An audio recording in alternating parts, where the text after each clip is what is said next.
दोस्तों, उमर काबीना की एक अहम बैठक होने वाली है और ये बैठक अपने आप में बहुत कुछ रखती है, इसलिए कि जब दरबार मूव हुआ है उसके बाद ये पहली काबीना की बैठक होने जा रही है।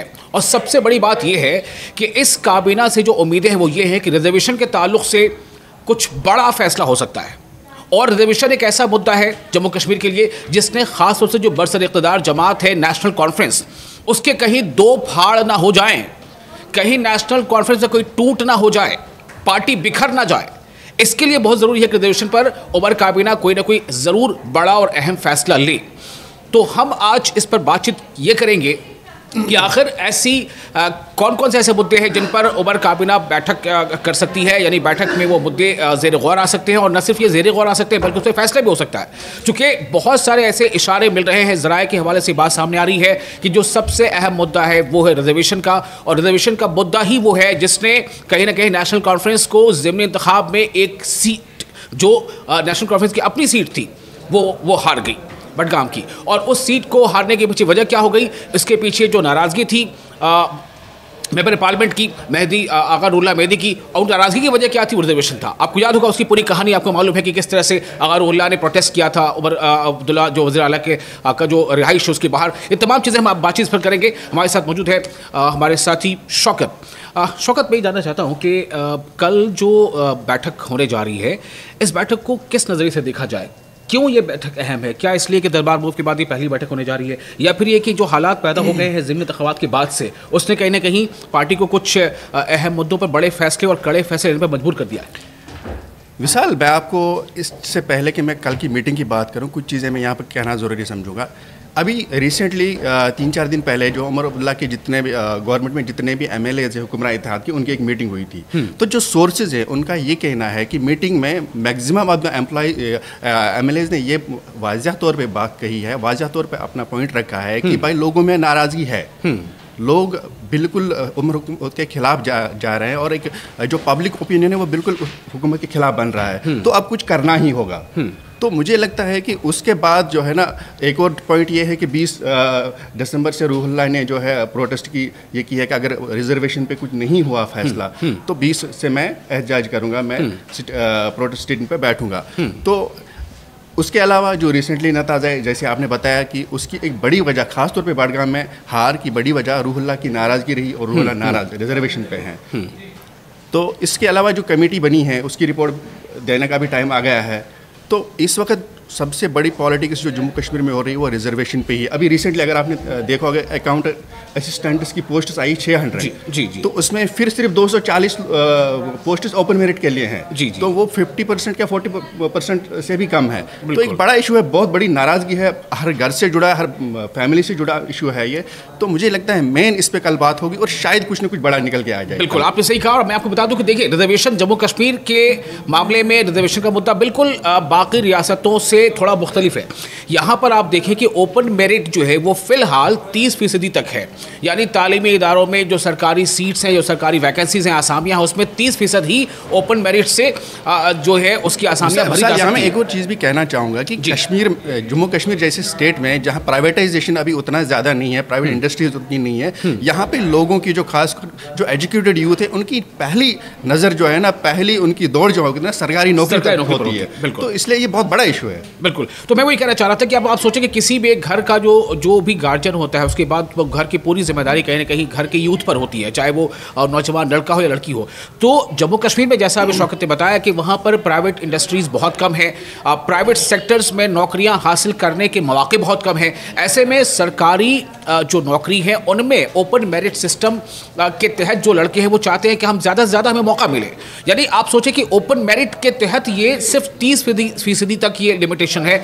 इसको बढ़ाकर ऐसे ज़राए के हवाले से खबर है शौकत, ज़राए से खबरें आ रही हैं कि एक प्रपोज़ल जो आया है उमर अब्दुल्ला के सामने, या यूँ कह लें कि वज़ारत आला जो है उसके सामने, वज़ारत के सामने कि इसको बढ़ाकर 30 से 40% किया जाए। मैं आपसे थोड़ा सा इस पर जानना चाहता हूँ शौकत कि रिजर्वेशन का ये मुद्दा कितना है, ये कब से चला आ रहा है, क्यों ऐसा लगता है कि इसी मुद्दे ने कहीं ना कहीं आगाज़ रुल्ला मेहदी को प्रोटेस्टर्स के साथ कदम से कदम मिलाने और वज़ीर आला के रिहाइश के बाहर तक पहुँच करके इसके खिलाफ आवाज़ उठाने में जो है वो कारगर साबित हुआ? ये रुहुल्लाह की एक चीज़ मैं आपको पहले बताऊंगा कि वो अक्सर अपने पॉइंट बेबाकी से रखते हैं। जब वो नेशनल कॉन्फ्रेंस में थे, जब 2019 का हुआ, जब 5 अगस्त 2019 का फैसला हुआ, उसके बाद भी वो थोड़ा सा नाराज़गी दिखे, खुल के एनसी के खिलाफ, अपनी पार्टी के खिलाफ बोल रहे थे। तो उनका ये है कि जो इशू है वो अपना पॉइंट खुल के रखते हैं, उसमें वो पार्टी लाइन नहीं देखते हैं जी। तो उसके बाद जो चूंकि ये बड़ा इशू है, हाँ। और बहुत सारे स्टूडेंट डेलीगेशन उनके पास चले गए, तो उन्होंने फिर ये हुआ उनके क्या, मुझे लगता है एक प्रेशर जो बना एहतजाज के बाद, उसके बाद कमेटी बनाई गई, ठीक है।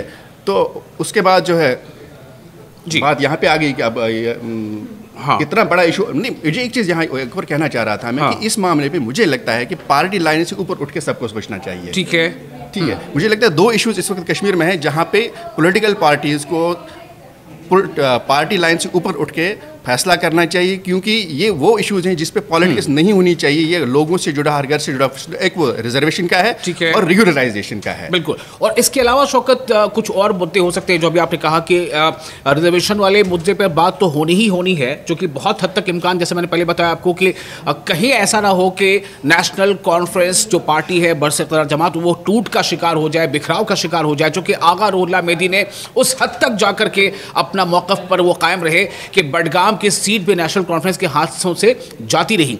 और उसके बाद जो ज़राए से जानकारी मिली है शौकत कि तादीबी कार्रवाई तक की भी बात कहीं ना कहीं आ रही थी आगा सैयद रुहुल्लाह मेहदी के खिलाफ, लेकिन उसमें कहीं ना कहीं बड़े अब्दुल्ला साहब जो है उन्होंने कुछ वैसल मैं ये बताना चाहूँ, क्योंकि जिस तरह से बडगाम की सीट हारने के बाद नेशनल कॉन्फ्रेंस लीडरशिप से बयानबाजी हुई थी रुहुल्लाह के खिलाफ, वो परसों चंद दिन पहले जो MLAs की मीटिंग हुई, उसके बाद थोड़ा ठंडा पड़ गया मामला, क्योंकि मुझे लगता है उस वक्त उसमें क्लियर मैसेज गया कि रुहुल्लाह के साथ लोगों का इस वक्त सिंपैथी है। बिल्कुल, ठीक है। तो मुझे लगता है उसके बाद जो और फारूकुल्लाह का भी उसमें एक इम्पैक्ट है, और रुहुल्लाह बड़े लीडर भी है, उनकी वजह से कई सारे सीटों पे इम्पैक्ट पड़ा है असेंबली में भी जी। तो और इसके अलावा जो कल की मीटिंग में मुझे लगता है कुछ और चीज़ें भी हो सकती, जैसे आपने कहा दरबार मूव के बाद पहली मीटिंग भी है, अभी वो मसला भी चल रहा है, माता वैष्णो देवी मेडिकल कॉलेज का इशू भी चल रहा है, और एक बड़ा इशू इस वक्त जो जम्मू कश्मीर में चल रहा है वो विंटर में इलेक्ट्रिसिटी और पावर टैरिफ का है। बिल्कुल। तो ये मैं बताना चाहता था कि रिजर्वेशन वाले मुद्दे पर तो बात होनी है। बहुत हद तक इस बात के आसार है कि कोई बड़ा फैसला आ सकता है। जो ओपन मेरिट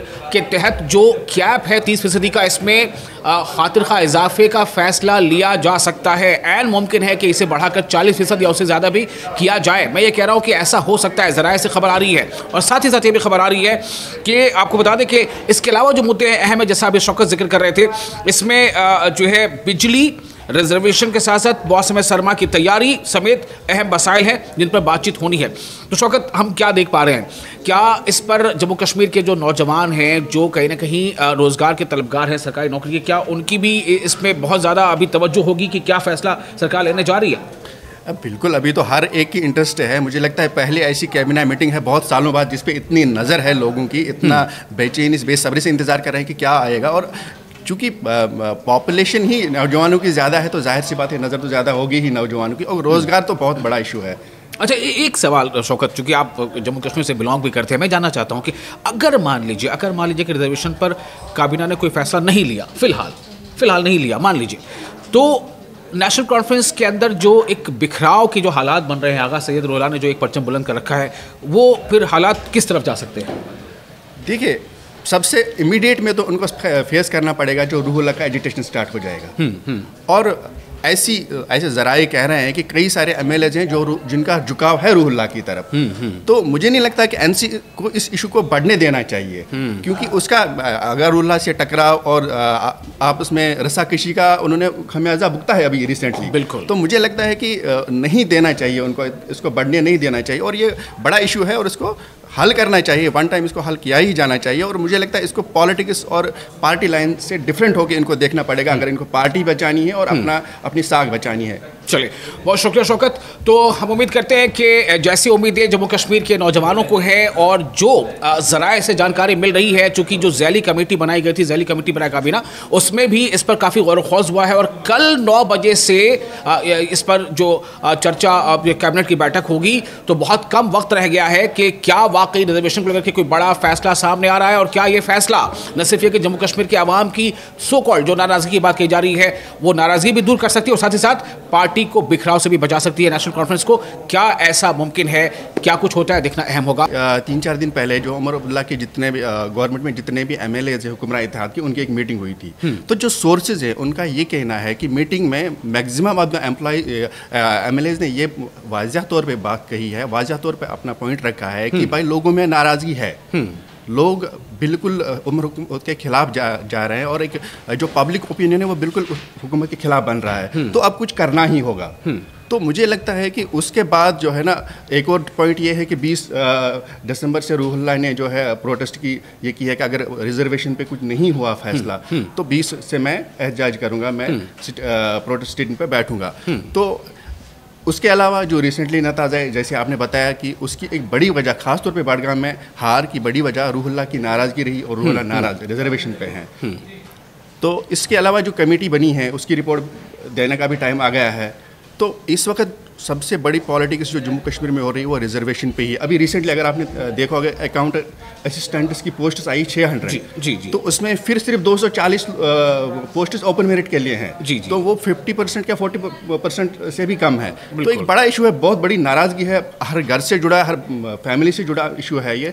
तो मुझे लगता है मेन इस पर कल बात होगी और शायद कुछ ना कुछ बड़ा निकल के आ जाए। बिल्कुल, आपने सही कहा। और मैं आपको बता दूं कि देखिए, रिजर्वेशन जम्मू कश्मीर के मामले में रिजर्वेशन का मुद्दा बिल्कुल बाकी रियासतों से थोड़ा मुख्तलिफ है। यहाँ पर आप देखें कि ओपन मेरिट जो है वो फिलहाल 30% तक है, उसकी आसामियां भरी जा सकती हैं। मैं एक और चीज़ भी कहना चाहूँगा कि जम्मू कश्मीर जैसे स्टेट में जहाँ प्राइवेटाइजेशन अभी उतना ज़्यादा नहीं है, प्राइवेट इंडस्ट्रीज उतनी नहीं है, यहाँ पे लोगों की जो खास जो एजुकेटेड यूथ है उनकी पहली नज़र जो है ना, पहली उनकी दौड़ जो होगी ना सरकारी नौकरी तक होती है। तो इसलिए ये बहुत बड़ा इशू है। बिल्कुल। तो मैं वही कहना चाह रहा था कि अब आप सोचें कि किसी भी एक घर का जो भी गार्जियन होता है उसके बाद वो घर की पूरी जिम्मेदारी कहीं ना कहीं घर के यूथ पर होती है, चाहे वो नौजवान लड़का हो या लड़की हो। तो जम्मू कश्मीर में जैसा अभी शौकत ने बताया कि वहाँ पर प्राइवेट इंडस्ट्रीज़ बहुत कम है, प्राइवेट सेक्टर्स में नौकरियाँ हासिल करने के मौके बहुत कम हैं। ऐसे में सरकारी जो नौकरी है उनमें ओपन मेरिट सिस्टम के तहत जो लड़के हैं वो चाहते हैं कि हम ज़्यादा से ज़्यादा हमें मौका मिले। यानी आप सोचें कि ओपन मेरिट के तहत ये सिर्फ 30% तक ये लिमिटेशन है।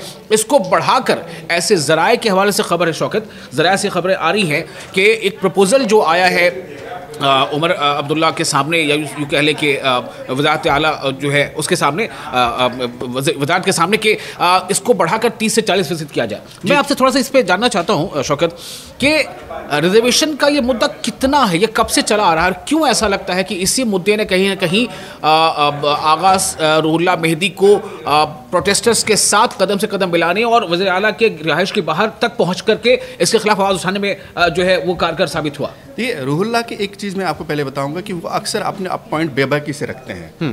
जब वो नेशनल कॉन्फ्रेंस में थे, जब 2019 का हुआ, जब 5 अगस्त 2019 का फैसला हुआ, उसके बाद भी वो थोड़ा सा नाराज़गी दिखे, खुल के एनसी के खिलाफ, अपनी पार्टी के खिलाफ बोल रहे थे। तो उनका ये है कि जो इशू है वो अपना पॉइंट खुल के रखते हैं, उसमें पार्टी लाइन नहीं देखते हैं जी। तो उसके बाद जो चूंकि ये बड़ा इशू है, हाँ। और बहुत सारे स्टूडेंट डेलीगेशन उनके पास चले गए, तो उन्होंने फिर ये हुआ उनके क्या, मुझे लगता है एक प्रेशर जो बना एहतजाज के बाद, उसके बाद कमेटी बनाई गई, ठीक है। तो उसके बाद जो है बात यहाँ पे आ गई कि अब हाँ। इतना बड़ा इशू नहीं। मुझे एक चीज़ यहाँ एक और कहना चाह रहा था मैं, कि इस मामले पे मुझे लगता है कि पार्टी लाइन से ऊपर उठ के सबको सोचना चाहिए। ठीक है। मुझे लगता है 2 इश्यूज इस वक्त कश्मीर में है जहाँ पे पॉलिटिकल पार्टीज़ को पार्टी लाइन से ऊपर उठ के फैसला करना चाहिए, क्योंकि ये वो इश्यूज हैं जिस पे पॉलिटिक्स नहीं होनी चाहिए। ये लोगों से जुड़ा, हर घर से जुड़ा, एक वो रिजर्वेशन का है और रेगुलराइजेशन का है।